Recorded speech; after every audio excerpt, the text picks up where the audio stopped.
पाहुण्यांचा परत फोन आलाय, आता काय सांगू यांना. राम राम पाहुणं. वैजी, अहो मला कळतं या अडचण होतीये, पण ते वाटतच यायची. लगेच आलो मी. वै वै ठेवतो. हा हा. अरे रावले, एवढा वेळ तुझी वाट बघत बसलोय मी. तो समोरचा माणूस बी सापडायला पाहिजे का नको? अहो दादा, ते सगळं मान्य आहे. मी एकटाच आधीच घरातनं बाहेर पडलो होतो, पण आता पण काय आणि मरता मारता वाचलोय. आपल्या गावाकडचे रस्ते ते नीट पाहिजे ना. ते तर आहेच गड्या. अरे इथं उमेदवार निवडून आला ना की तू फक्त टक्केवारी खातोय आणि सामान्य माणसाला फाट्यावर मारतोय. आता त्याला काही इलाज आहे का? आणि ते आपल्या हातात तरी आहे का? दादा असं बोलू नका. हा, त्याला इलाज पण आहे आणि ते आपल्या हातात पण आहे.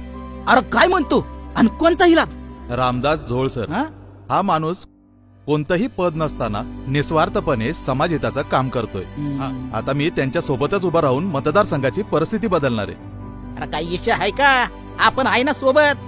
आजची 100% खरं बोललास बघ.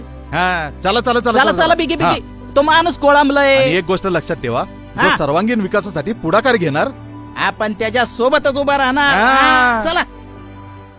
मतदारसंघाच्या सर्वांगीण विकासासाठी येणाऱ्या 20 तारखेला रिक्षा या चिन्हासमोरील बटन दाबून प्राध्यापक रामदास झोळ सरांना प्रचंड बहुमताने विजयी करा व एका उच्च शिक्षित दूरदृष्टी असलेल्या नेत्याला आमदार म्हणून काम करण्याची संधी द्या.